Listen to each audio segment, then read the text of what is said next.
Olá!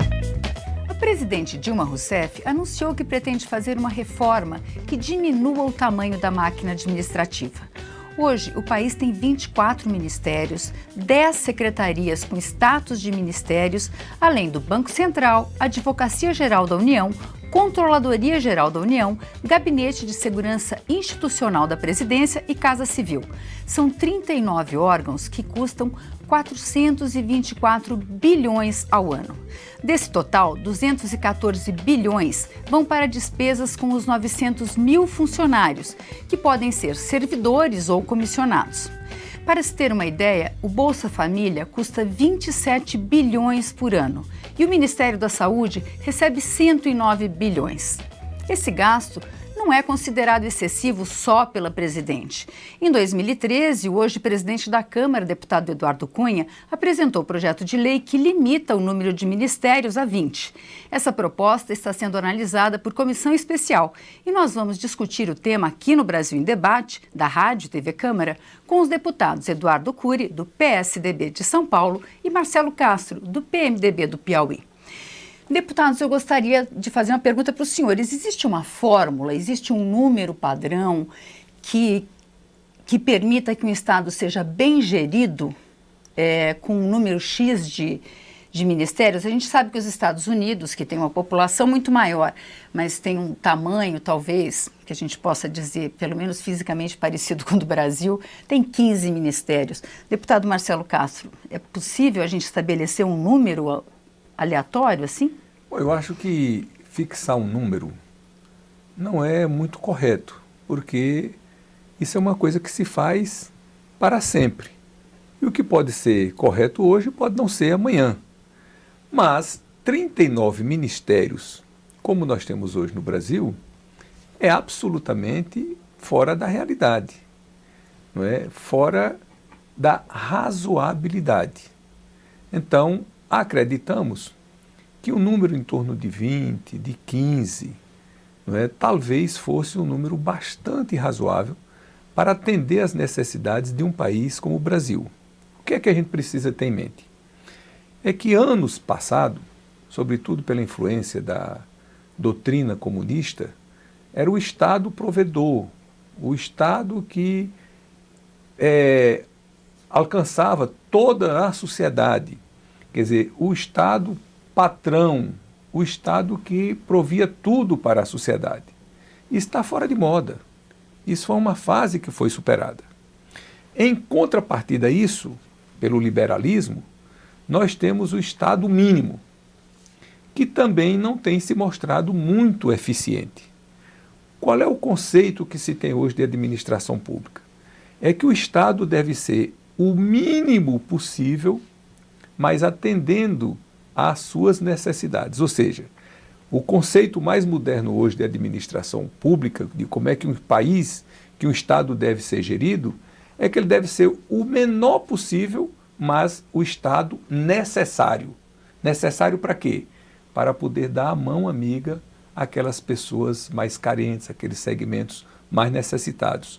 Não é ficar tudo pelo liberalismo, pelo laissez-faire aí, cada um por si, Deus por todos, também não funciona. Então precisa ter a ação social do Estado, mas o Estado não pode ser sufocante. Tem que deixar a sociedade, com suas próprias forças, se mover para o Estado ser dinâmico, ser criativo, ser competitivo, e é isso que tem dado certo no mundo inteiro. Deputado Eduardo Cury, qual seria o tamanho ideal desse Estado? Olha, eu acompanho um pouco o que meu colega Marcelo explanou, e lembrando uma outra característica, né? O mundo evolui muito rapidamente. Eu acho que você determinar tamanho de ministérios por lei, ele pode ser temporário, porque a sociedade ela é muito dinâmica, as prioridades da sociedade mudam e você, teoricamente, poderá criar novas prioridades no futuro e extinguir outras, né? Então, você tem, quem faz gestão pública tem que ter essa liberdade para se adaptar à realidade e às prioridades do momento. É impossível qualquer gestor público, quer seja federal, estadual, municipal, qualquer gestor privado, gerir ou tomar conta de uma equipe e comandar mais do que 6, 7, 10 pessoas, né? Ou seja, ninguém despacha, ninguém consegue se reunir com comandados em maior número do que esse, né? No primeira etapa, diminuir isso para 20 ministérios já é um avanço, mas é absolutamente impossível um presidente, um governador ou um prefeito gerir mais do que 6 ou 7. O que acaba acontecendo, isso acaba acontecendo por pressão política, mas com grande dano para a gestão, para a velocidade que as coisas aconteçam, né? Um exemplo clássico disso é estabelecer o que é, como disse o Marcelo agora, nós tivemos um exemplo recente, foram a criação das agências, né?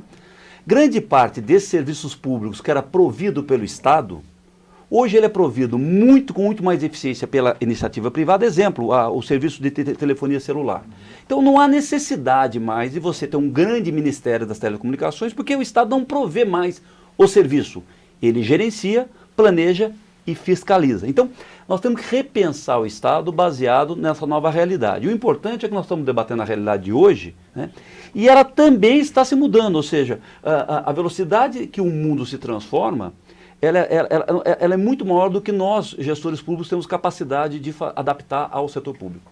Pois é, o deputado Eduardo Cury citou uma questão que a gente tem ouvido falar muito, que é a questão da pressão política. Quer dizer, em que medida a necessidade de fazer acordos, de obter apoio aqui dentro do Congresso, faz com que haja esse desdobramento de ministérios? É uma necessidade administrativa ou é uma necessidade de compor, de colocar aliados em alguns cargos-chave, em dividir o poder com os aliados? Deputado Marcelo Castro. Bom, eu acho isso absolutamente desnecessário, né?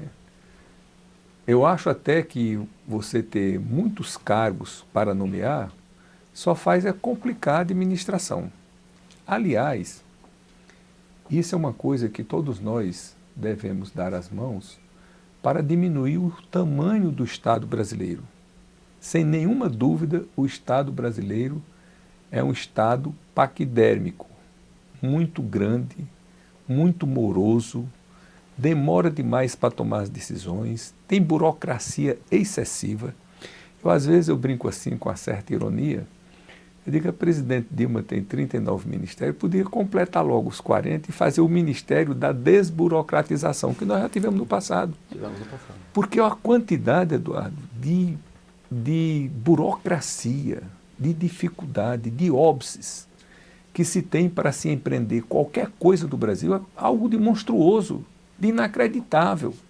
Hoje, para um serviço público, uma prefeitura, fazer um poço tubular, chegar uma perfuratriz, bater no chão ali, um negócio muito primitivo, e tirar água daquele poço ali, ela precisa tirar 3 licenças ambientais. Eu disse outro dia num pronunciamento que fiz aqui na Câmara, que se Juscelino Kubitschek ressuscitasse e viesse ser presidente do Brasil hoje, ele fez Brasília em 5 anos. Hoje, com 4 anos de mandato que tem um presidente da República, com 4 anos depois, ele não teria colocado uma pedra em Brasília. Porque daqui que você vai aprovar um projeto básico, daqui que você vai botar no orçamento para aprovar um projeto executivo, daqui que você vai tirar as licenças ambientais, que você vai botar no orçamento o recurso para fazer licitação, para ir para a justiça a licitação, para você dar ordem de serviço, a empresa começar a trabalhar, não faz em 4 anos. Eu digo isso porque eu tive uma experiência no Piauí, uma coisa absolutamente desgastante. O DENIT lá do estado, eu lutei muito para fazer uma estrada de Juboés a Santa Filomena, uma estrada importantíssima para o desenvolvimento do estado, porque vai dar acesso ao Cerrado do Piauí, que é uma das regiões hoje mais dinâmicas do Brasil, que mais crescem na produção de soja. Pois a minha experiência é o seguinte, com menos de 5 anos, ninguém começa uma estrada no Brasil. Daqui que você toma a deliberação, vamos fazer a estrada. Se tudo for favorável, as máquinas só entram na estrada lá para cavar, para botar o asfalto, 5 anos depois. Como é que se administra um país dessa maneira? Então, o que é que nós temos que fazer? Rapidamente, é enxugar o Estado, diminuir o Estado. O que puder ser feito pela iniciativa privada, fazer. Porque um dos motivos e causa da corrupção que o país está vivendo, que é crônica, que é disseminada, viu, que é sistêmica no país inteiro, é o tamanho do Estado. Se o Estado fosse muito menor, a corrupção seria muito menor. É evidente isso daí. O senhor citou, deputado Eduardo Cury, a questão das agências reguladoras. Elas, pensadas para ter um papel muito fundamental na fiscalização, na implementação das políticas públicas, elas hoje têm um papel bastante secundário. Os ministérios continuam... Com muita força. Pois é, isso... Na verdade, eu acho que o desenho desses... o nosso sistema político, na minha opinião, está esgotado. Foi feito um enorme esforço do início de uma reforma política. Aliás, o Marcelo fez um trabalho fantástico, que já veio da outra gestão. Mas esse modelo de presidencialismo de coalizão, na minha opinião, ele é muito ineficiente. Por quê? Eu sou um parlamentarista, mas vamos olhar o sistema presidencialista. Não há necessidade de você preencher esses milhares de cargos por composição política. São cargos técnicos que acabam atrasando, travando a gestão pública. Isso para responder a tua pergunta. Uma outra questão, que o Marcelo também colocou muito bem, essa enorme burocratização, essa sanha da gente fazer leis para resolver problemas práticos, está inviabilizando a gestão pública. Eu dou um exemplo clássico disso, ele citou o exemplo do Juscelino. Eu como prefeito, visitei o Palácio do Planalto alguns anos atrás, e me falaram, o Juscelino esteve aqui, né, olhando, desceu aqui pela primeira vez, e quando ele falou assim, vou construir Brasília aqui. Um ano depois as máquinas tinham começado a trabalhar. Como disse ele, se fosse hoje, o Juscelino estaria preso, né? Porque seria impossível fazer isso. Nós, classe política, uma crítica que eu faço a nós, na sanha de responder à sociedade, principalmente para questões de corrupção, a gente sempre fala, não, vou criar uma nova lei. Na minha opinião, isso está errado. Nós temos que simplificar o sistema de gestão pública, porque está ficando inviável para os bons gestores, né? Porque se a pessoa está mal intencionada, ela com grande legislação, com grandes barreiras, né, e enormes delas, licenciamento, licitação, projeto básico, orçamento, ela não se importa com isso. E só está punindo o gestor correto, né, o gestor bem intencionado. E a prova do que esse sistema, na verdade, está falido é a corrupção diminuiu no Brasil ao longo desses anos, com esse enorme número de leis que nós criamos, teoricamente, para facilitar ou para evitar a corrupção, não. Quanto mais burocracia, quanto mais obstáculos, né, mais vai haver a chance daquela pessoa falar assim, olha, eu consigo resolver rapidamente, mas, para isso, né, eu dou um exemplo concreto para o nosso telespectador entender. Vamos pensar Belo Monte. Né? Eu fico com pena daquele servidor do IBAMA que assinou a licença de Belo Monte. Eu não estou entrando no mérito se Belo Monte é boa, é ruim, ou se ela deve ser feita ou não. Né? A única coisa certa para esse servidor que assinou é que no dia seguinte haverá centenas de ações em cima dele. Ou seja, nós estamos inviabilizando a gestão pública e isso não está trazendo uma diminuição da corrupção. Né? Ou seja, então a tese que eu defendo é temos que simplificar a gestão pública. Simplificar. Com isso, os custos irão diminuir, a velocidade do atendimento do serviço público vai aumentar e, na minha opinião, a corrupção também diminui. Bom, e a gente vai fazer um pequeno intervalo e volta com outras soluções daqui a pouquinho.